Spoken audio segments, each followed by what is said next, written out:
What is going on, guys? Welcome back to True Story, the greatest podcast in the world. You know who this is. It is the truth, the dad bod god, the bald, the beard, and the fucking beautiful Piers Austin. And don't think that there is something wrong with your screen. No, you were not seeing double. You were seeing the one, the only, the man with the plan, the trauma man himself, who is co-hosting this interview with me, and I'm excited to have Trauma part of it. What's going on, big man? Hey, little mate, just working hard, trying to plan up the upcoming Legacy show, working hard with Dingo to get him over here and get some stuff going on. Look after the big man. It's good to be on. Hey, man, this is going to be a great conversation. Let's not keep the people waiting. Let's get into our conversation with the one, the only Dingo. Hey, boys. Hey, how you going? And I was like, really? Like, baby face? And the heels were going on. Dude, I thought he broke his neck. The greatest podcast in the world. What's going on, guys? Welcome back. Greatest podcast in the world, True Story. And we're here with the man over in Japan, the one and only Dingo. Dingo. What's going on, brother? boys, how you going, man? I appreciate Pretty you good, guys mate. having me on here, man. Nathan, good to see you. Pierce, Good to good see you, brother. again. Thanks, man. Likewise, man. Thank you so much for coming on, man, and giving up your time on a Sunday evening over in Japan, man. Which is kind of crazy to me because I always think of like if I was to move to another country, if I wasn't married with kids, it'd be like, would I go somewhere where like English isn't the primary language, bro? How long have you lived in Japan for, man? 20 years, man, and 20 years has gone like that, you know. So Really? I've lived in Japan. I feel longer in my adult life than I have Australia. It's pretty crazy. That is nuts, man. How long did it take you to like get your head around the Japanese language? Because that's a really difficult language to understand. Dude, my head's still not around the Japanese language. Like, I don't think any gaijin that's moved here for this length of time. No, we're still struggling every day. It's a daily struggle. Yeah. Oh my god! Because it's such a I've heard it's such a difficult language to learn, just because the intricacies of it. Like the alphabet, like someone told me it's almost double what the English alphabet it is, or something ridiculous like that. Yeah, no. Here's the thing with wrestlers, the gaijin wrestlers that come out here. So there's me. But the long term is me, Hartley Jackson, Dylan James. Probably more I can't think of off my head, but these guys who I've hung out with, we all have the same stories, man. There's wrestling Japanese, which we all can do perfectly, and then there's outside Japanese. Wrestling Japanese, easy. I've got it down now. Yeah, because how is that when you're wrestling someone who you don't understand the same language as? Like, how does the communication in the ring work like that? Well, in Japan, there's no communication in the ring. It's if you don't have it down already, no one's talking to you in the ring. Basically, no one, unless these dudes that have been out, like Tajiri talks in the ring a lot, and then Ultimate Dragon talks, but everyone else doesn't talk in the ring at all. Well, yeah, right. Is that why is that? Is it more of like a respect thing, or is it just like a different style? Like, no, I think it's a pride thing. It's the fact that they want to feel like, hey, this is real. This is not scripted. This is not rehearsed. So, and if you don't have it locked down by the time you go out, you don't belong here. Yeah, so right. Yeah, that's how they think. Yeah. That's why, because you hear the stories of like the Japanese young boys and going through that sort of system, and it's like I had I was fortunate enough to interview Farley, who was telling me like some of the stuff that he went through in that training process, where it was like it was such an old school mentality, like you hear from guys like the Undertaker when they were trainers, like they tried to break you and stuff like that. And he was like that was pretty much what they did in Japan, and it was like, but it was. Yeah, I mean, more recent than most places. You know what I mean? Yeah, I don't. It's like I feel like I had it maybe the last with Osaka Pro Wrestling and then Okinawa Pro Wrestling. It was still very old school, very break you in. If you're gaijin, they don't want you to be here at all. They're going to make it as miserable and as tough for you as they can. I don't think now it's like that anymore. Like I lived at the Gaskujo, which is like the young boy house, and did all the same duties as like the Japanese young boys. So they don't have that now. Now it's like, gaijins come over, and I like to call them tourist wrestlers. They'll come in Japan and they'll have this great experience, but none of that break you in sort of, pay your dues experience. That's sort of gone now, I feel. Yeah, like it's more now like they go over there for the experience to say that I trained in Japan or I wrestled in Japan, than as opposed to going over there and really sort of experiencing it. Yeah, I think two different things. Living here permanently. If you live here permanently, you become an alcoholic. Just if you come over here, if you come over here, just for like a month or so or a couple of matches, you'll have the best experience in your life, and you'll have this vision of Japan that it's quite different. I mean, still cool, still a good experience if you're a young wrestler's dream to come out here and wrestle. Great, Man, originally, like, being an Aussie guy, we were talking before we started recording here that you and I met probably, we were saying, like, I think it was like 2001.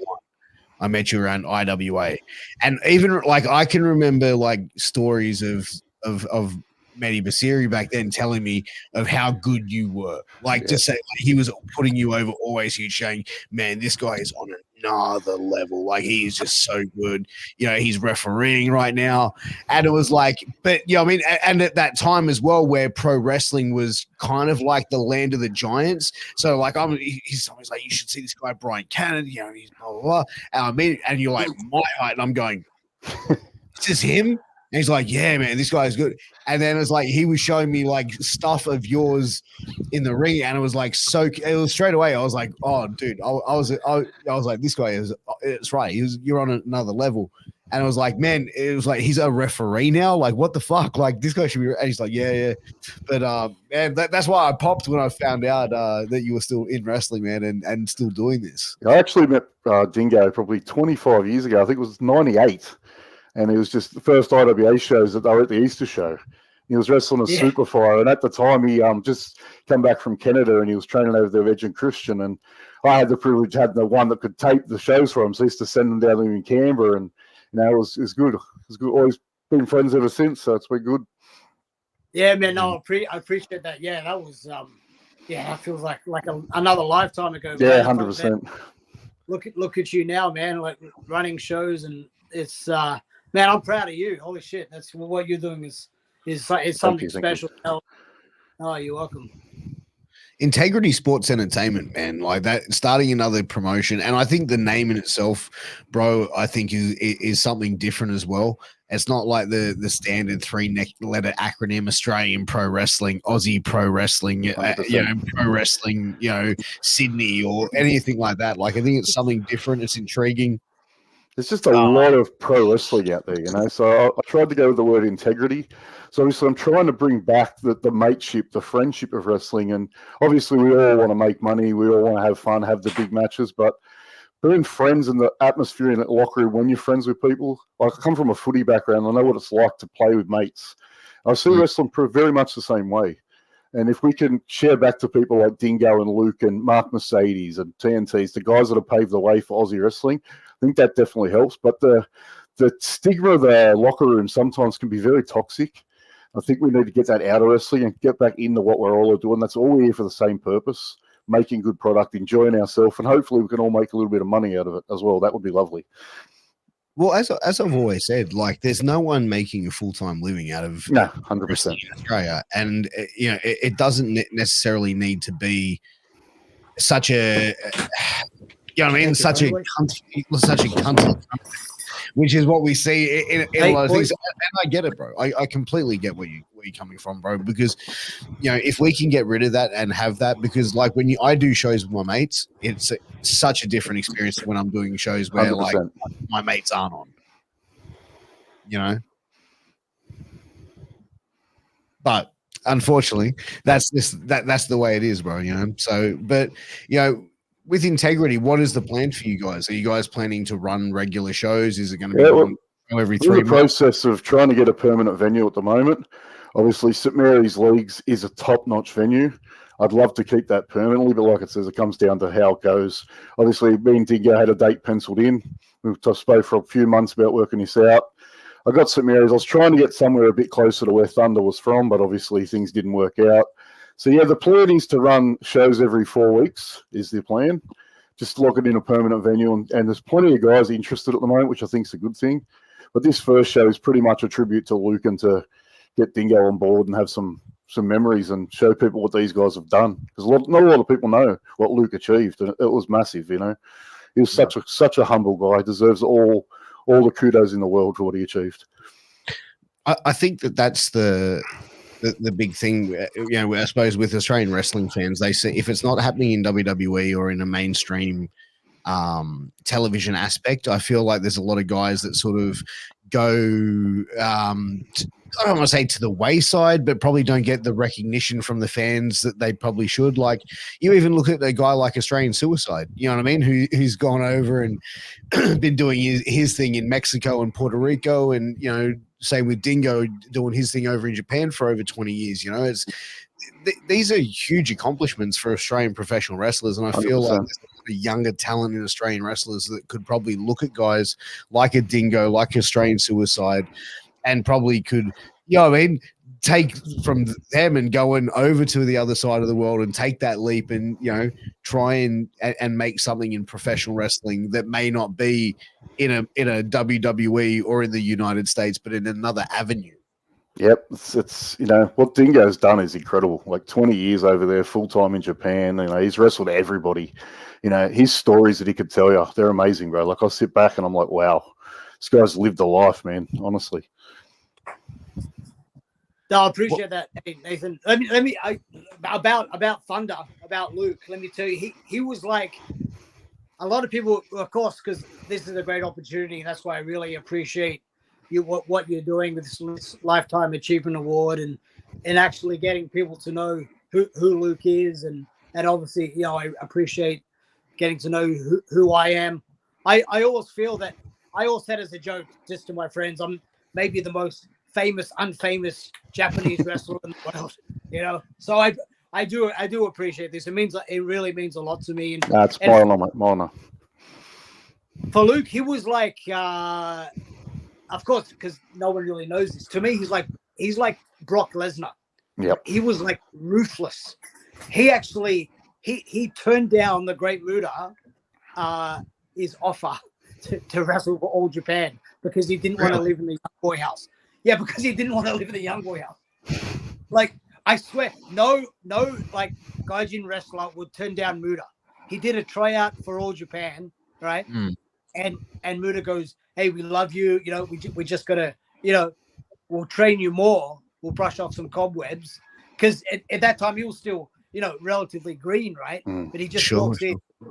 They basically just wanted him on look. And no, he turned it down. Yeah, he goes, I don't want to live. He goes, Dingo, he goes, I don't want to live in the young boy house. Fuck that. Yeah. Luke was a special, bro. He was one of a kind, eh? He was seeing the images of him, he looked so massive, like Jack, like he gave that vibe of like a Matt Morgan type guy. You know what I mean? Yeah, he was a big dude, man. But he was in shape too. The guy was fit, man. He was super fit. He was diligent, man. I'd go out with him sometimes. We'd go out to clubs and that and just have a chill. And I'd be having Maccas after. He'd be having his chins of tuna and his fucking cottage cheese. And I'd be like, mate, have a cheeseburger. Like, then you look at him and you look at me and you see why. You know, it's such a humble dude, man. Like, honestly. Dude, it's funny, Nathan. It's funny you say that. We were, because we actually, me and Luke, we got a job doing security for some American hip hop acts in Australia, right? So we were out like doing security for these guys. He would be so diligent with food, like food timing, right? Getting protein in. He'd be like, Dingo, we've got to eat in like 1 hour. And no matter where we were, it doesn't matter if we're at clubs with quails picking up girls, he would just like brush them to go and eat. Right? Jeez. But that's the thing. Such a dedicated, I mean, like that's a dedicated to be what you want to look like, to have that sort of body, that look, and that's why like you look at the photos of that man and just be like, damn, like that is a guy who was so dedicated. Yeah, I think he's a promoter's dream, man. Promoter's dream. Like he had it all. He had looks. He had skill. He could move. He was dedicated, and above all, he was a top-notch guy. Like there's no better. Like he had the world. Yeah, as nearly as big as Brock Lesnar, this guy could do a standing backflip and land on his feet at like 6'4", 6'5". Dude, I've never in my entire life seen someone that big, so athletic. And yeah, he could have been pro basketballer. He could have gone the Rabbitohs. No. Who broke him into the business? He started with TNT originally with the AWF, but he was on and off there. He had a lot of injuries coming through. He went back a few times. I think it was really when he met Dingo that he really started to find his groove. I remember he said to me, I met a guy at Gold's Gym. His name's Brian. And I'm like, no, I don't know him. He goes, his real name. I'm like, yep, I know him. I've known him for years. And it was kind of funny because I met Luke and then he met Dingo and I was like, wow, the world is full circle, you know? It's amazing. Yeah, well, because we met at the first Gold's Gym that opened up in Sydney. It was just off Oxford Street. Yeah, Paddington there, yeah.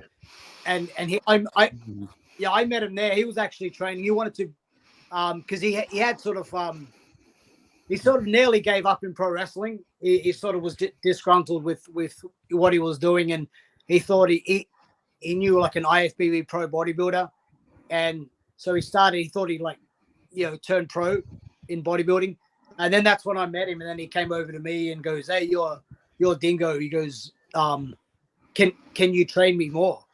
So I was like, I was thought of thinking about making a comeback, but when he asked me to like, hey, do you want, like, I want to be a wrestler. Can you train me? So then that's when I went, yeah, okay.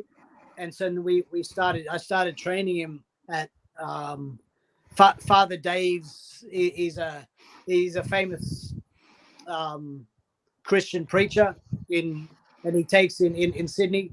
He takes in like down and out youths, and he's got a gym. He's got a boxing ring set up, and he takes them off the streets and trains. And Father Dave, you've heard of Father Dave, Nathan? Yeah, yeah. So that's when we trained. It was just me and him.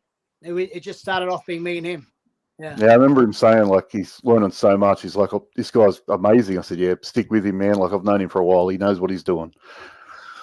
No, I appreciate that. Yeah, we became best friends ever since. Like, yeah, inseparable.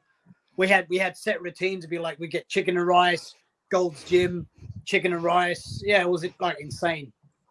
What was he missing when you met him? Like, as far as like, what was he missing in the business that you saw when he started training with you? Just like, but like discipline. I really think. I think in like fundamentals and focus. Like he wanted at the start. He wanted everything big right now, right here. That was just his personality. Everything right now. So I think because I'm not as big as attractive as him. Everything right now, what was never in my mindset. To be honest, I think it was Dingo who was missing. Someone to mentor him, someone to really take him under the wing, really push him. Him and Greg were as good a trainer as Greg is. They were very different people, and they just didn't. There was never any hostility. I just think he lacked the mentorship, to be honest, and I think that's what he found in Dingo. Yeah, thanks, man. Like, I do think that's what we had. That's definitely what we had because he was very strong, opinionated, and so you had to like, a lot of people couldn't handle it. He did not have many friends, Nathan. So I know he always talked about you wherever we went.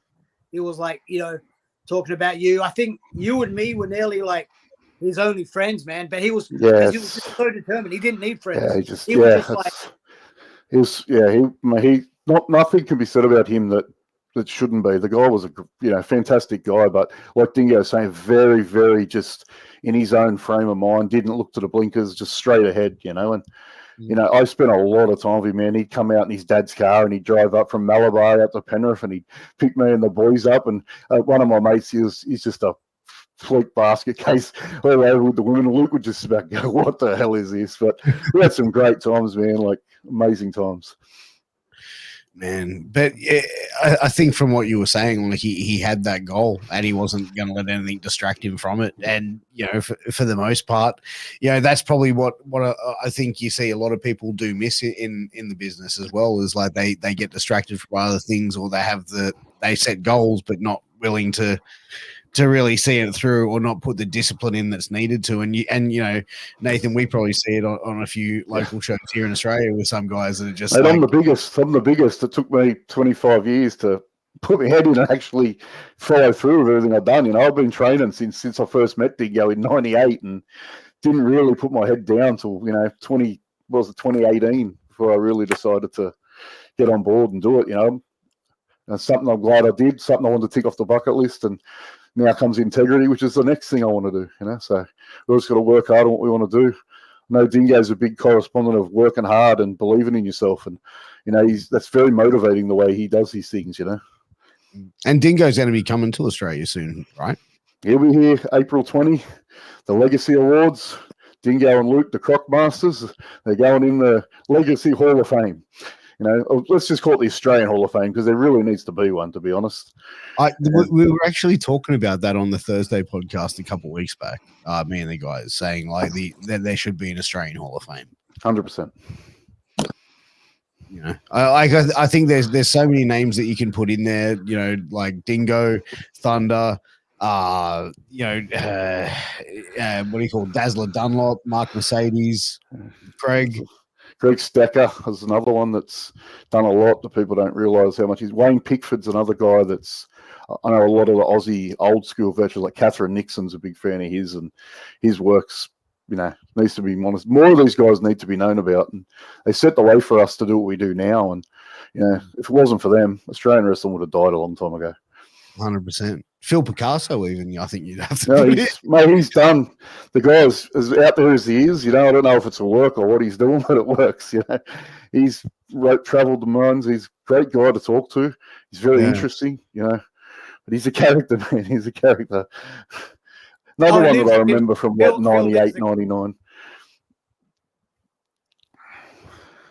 Sorry, Dingo. No, I'm just saying Phil Picasso lives the gimmick. I don't think it is a gimmick. No, it's probably not a gimmick. Yeah, you're right. It's funny. The last time I had him on the podcast, I actually threw up 10 minutes before we went live, and then I had this throbbing migraine that was just like, and he's just screaming the whole time, and I'm just like, and Hunter Hayes is messaging me going, "Are you okay? You look like you're about to die." It's getting there. I remember I was 16 and I used to train at Paddington PCY. It'd be me, Catherine Nixon, Birdman, Picasso, and occasionally some other guys would come down. Leaf Jeffries, Michael Pomudico, who was Billy Cole. He used to come down a bit. We had some fun times, man.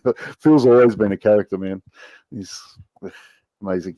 It definitely has. But Brian, for yourself, coming back to Australia on the 20th of April, are we going to see you in the ring at all? Is this going to be a trip where you are going to be doing some wrestling, or you are going to be doing some seminars, out there? Because I feel like there's a lot of people here in Australia that could probably benefit from, spending an afternoon or a couple of hours talking with you, or, sitting under your learning tree. Yeah, look, the seminars are something we've definitely talked about, and they're still just trying to line that up to get Dingo there. So it's something Integrity would love to do, and we'd like to open to everyone. Everyone needs to learn from Dingo. Yeah, man, Nathan, I just got to say this. I've been here 20 years, but I haven't been back in Australia for longer than in between those 20 years, maybe twice for a couple of weeks.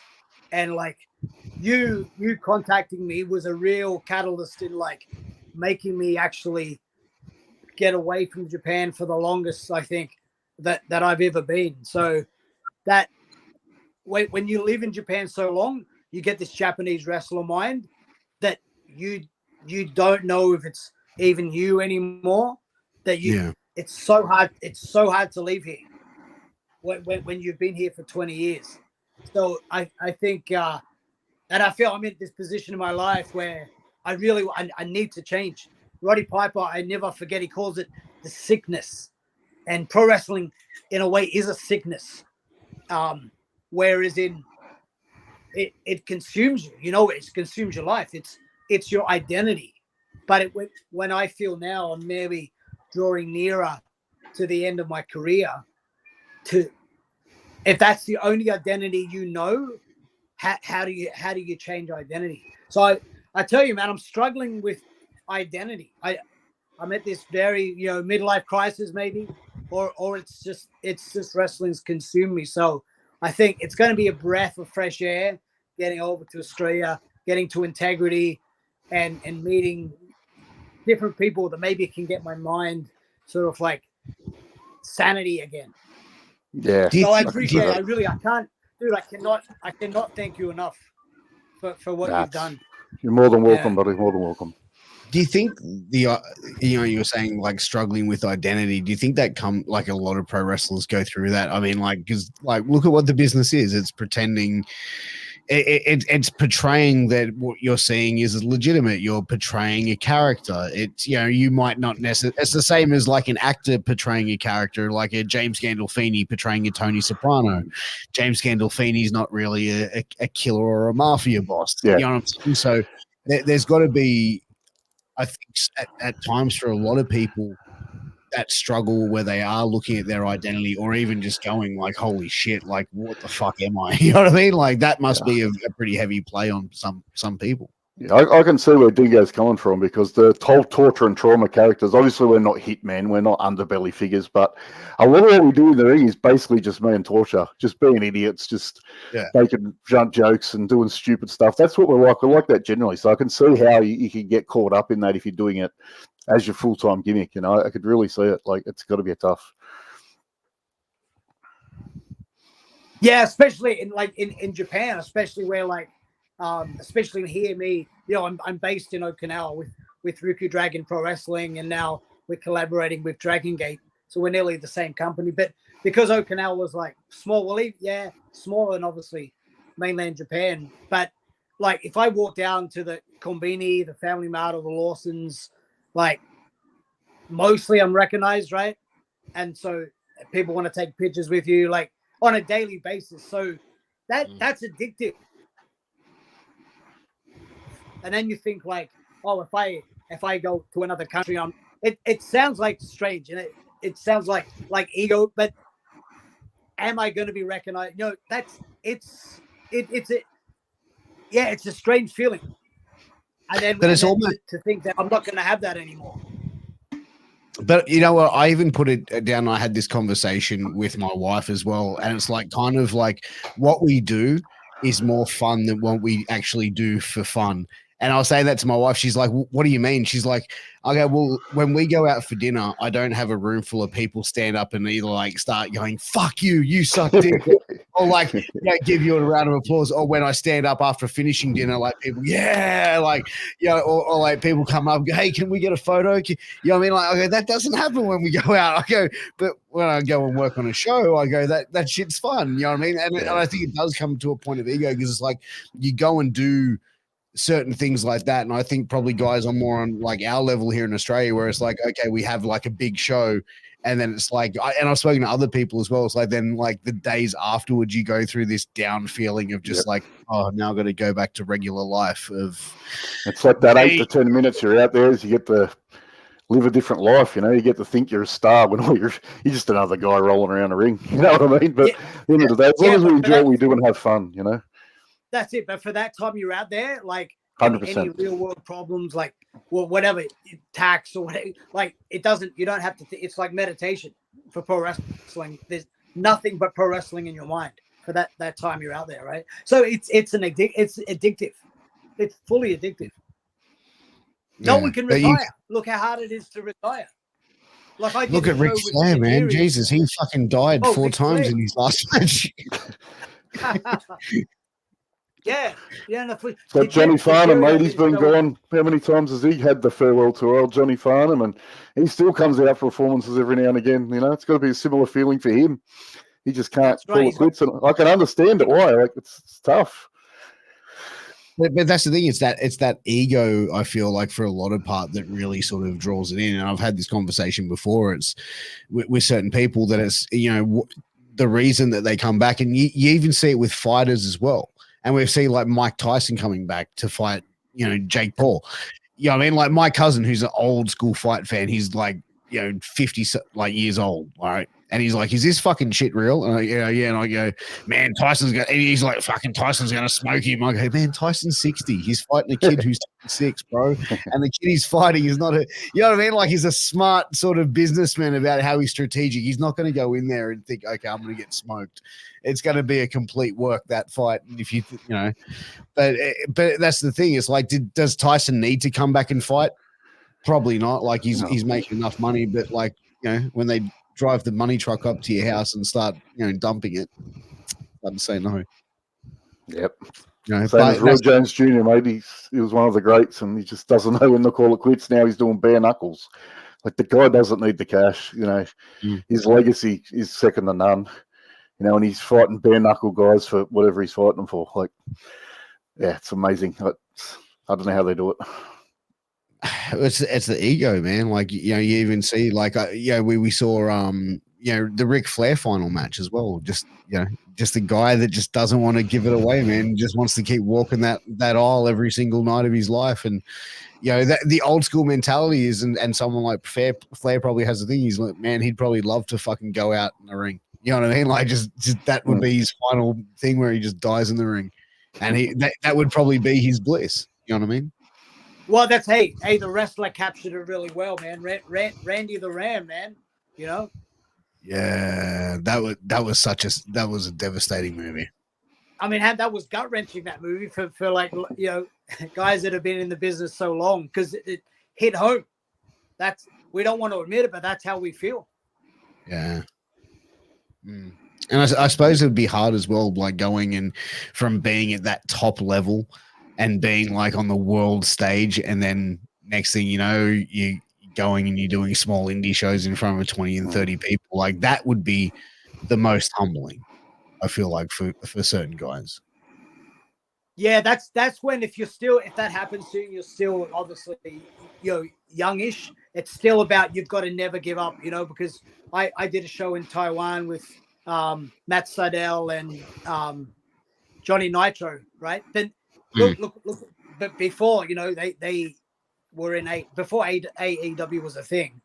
We did a show, and it's like, yeah, they were at the greatest level, pro wrestling, and then now they're doing an indie show with me in Taiwan, but they're still like, they know, hey, it's just going to come around again. Everything has, ups and downs. Nothing stays. Nothing stays level. Things are going to come in your life and go, but they'll come back again. But these guys keep on the horse, and they know they're going to get another chance. You know what I mean? But yeah, it's tough. Yeah.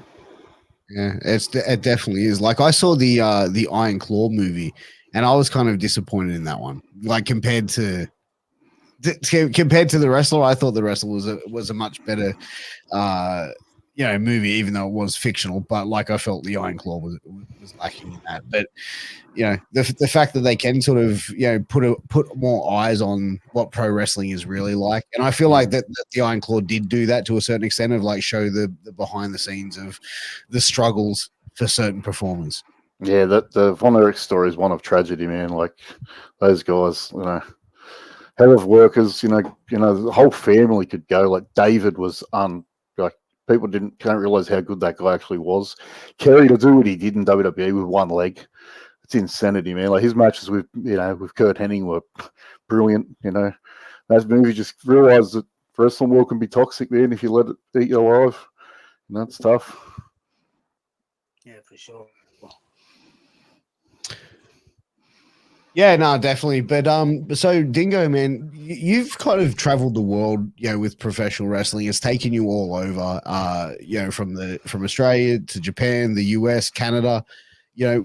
for you, what was the biggest sort of setback that were faced in your career, and was there that setback something that you'd had to overcome multiple times?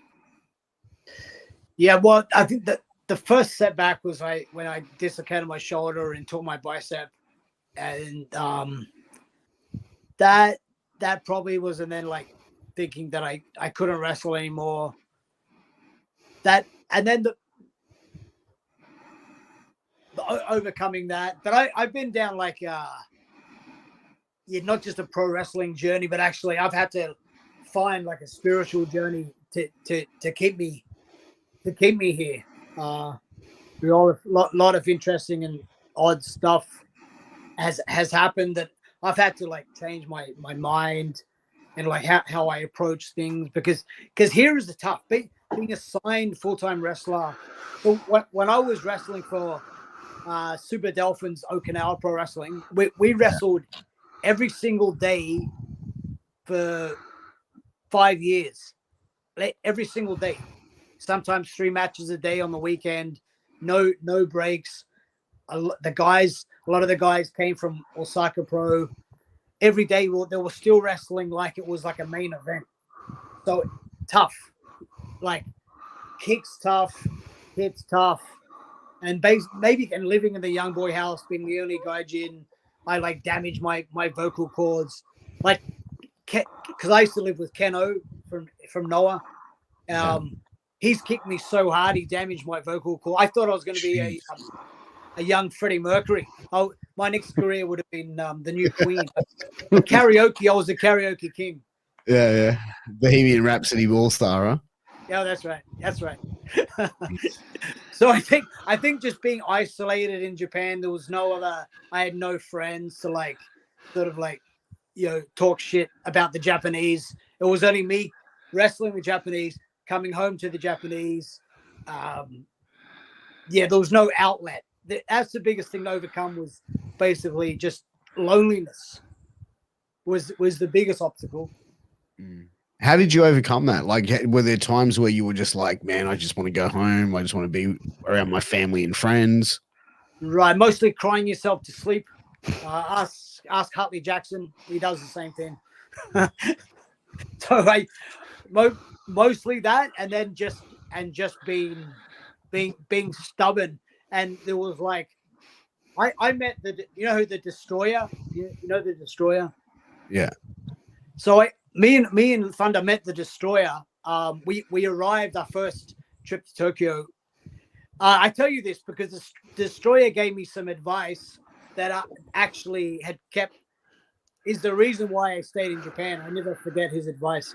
We were in a park. We just arrived at Tokyo in Roppongi Hills, a place called Azerbaijan, and we went to the hostel. We walked down to the park.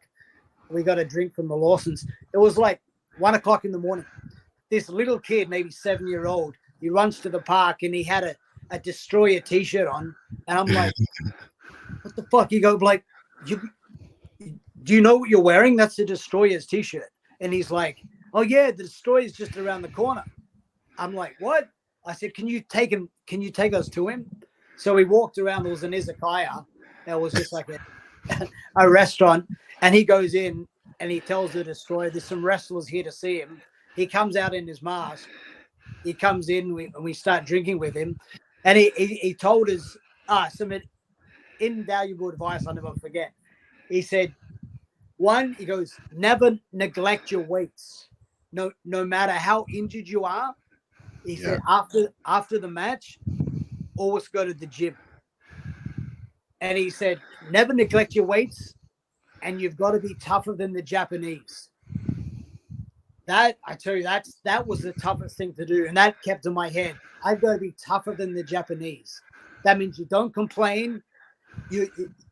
When you get stiffed and kicked in the ring, you don't come back and complain. There's no receipts. I couldn't give anyone receipts. If you give receipts, you're out. So I had to be bigger than them. That's the toughest thing to overcome. So what? So is that basically for like a gaijin though? Like over there, like if you give a receipt, you're done. But like they won't for a tourist wrestler that comes over. tell you that it's done, but it's done because I hear, because I've wrestled for every single Japanese company here, right? So they always say, do you know so and so who's come over from wherever? They expect that I know everyone from America, Canada, Australia, New Zealand, and if I know them, they'll tell me how they really think about them, and normally Really? it's not good, man. Yeah, because they'll try and throw a receipt, or they'll stiff the Japanese. What?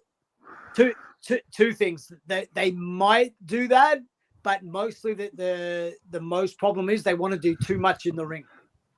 They want to get all their spots in the one match. Gotta get your shit in, man. because they think, this is my chance. I got to show them how good I am. But when I get to be on shows with other foreigners, and the advice I give them, they'll tell me the match, and I'll say, cut all that out and do a body slam. And they'll go, what? I'm going, just do a body slam. But it's how you do it. It's what position you put the body slam in, how you work up the body slam. You can make a body slam in Japan look like this biggest high flying lucha spot with like flips and tricks, but that's the thing they don't get. You don't need to do that to be over here.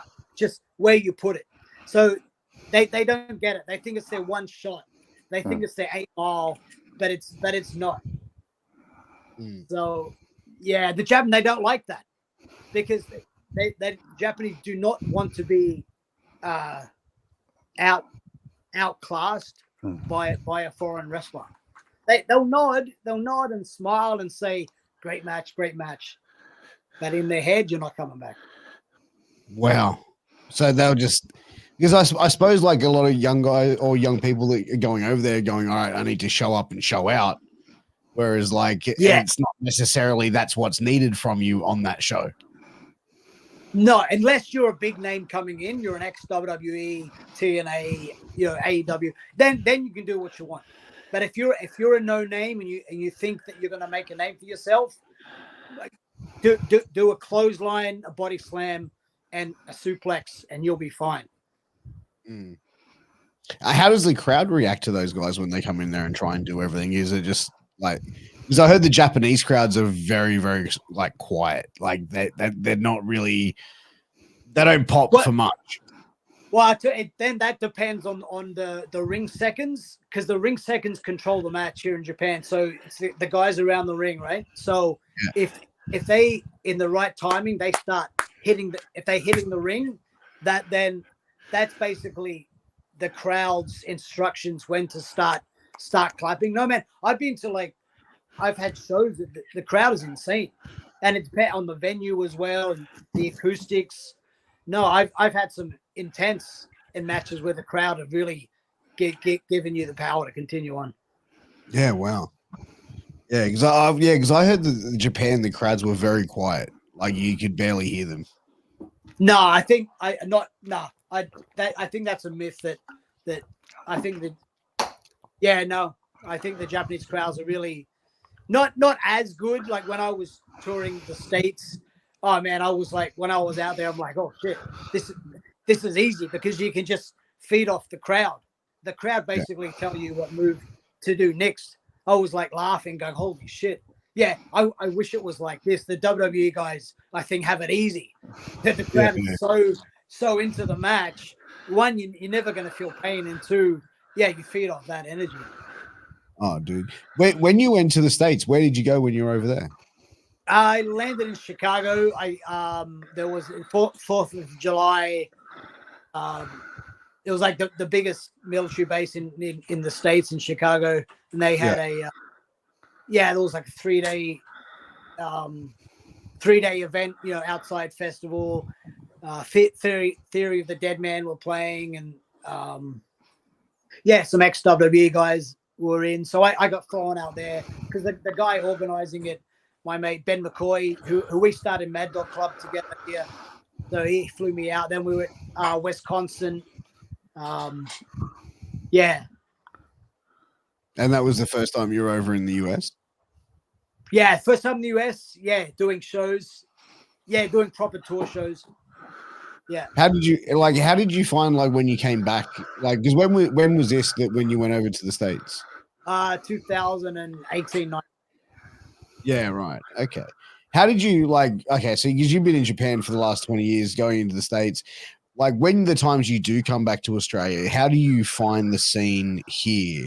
Like when you are back in Australia, do you check out any shows that have been happening? And what do you have thoughts on the Australian wrestling scene?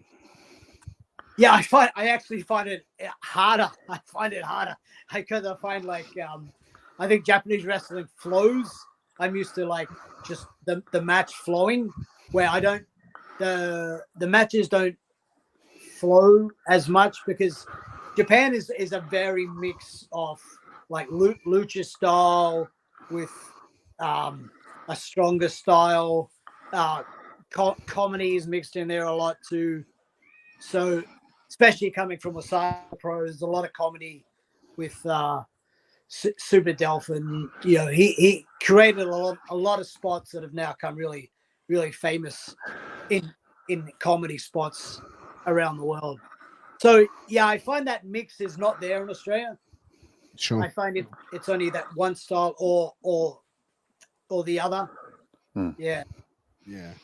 What do you think is missing in the Australian scene from what you've seen? So you've seen like the one style. Do you think that that's something the Australian style is missing to go to the next level to make wrestling that much bigger here in Australia? Well, I tell you, I think Australia is going to the next level now already. I think this is the biggest pro wrestling has been in Australia.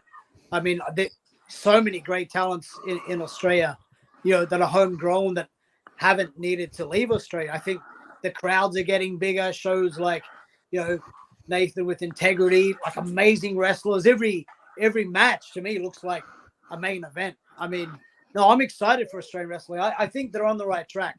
I think, there's nothing I can add. I really don't think. I think they're doing great. And with all these wrestlers now going overseas, you know, big names. They got Rhea Ripley and WWE and the Mighty Don't Kneel, all these guys. I think they're all doing amazing work. You know, Damian Slater. I think obviously my mate Australian Wolf. Yeah, no, Australian wrestling is in a great place. I think it's just gonna get stronger and stronger from here.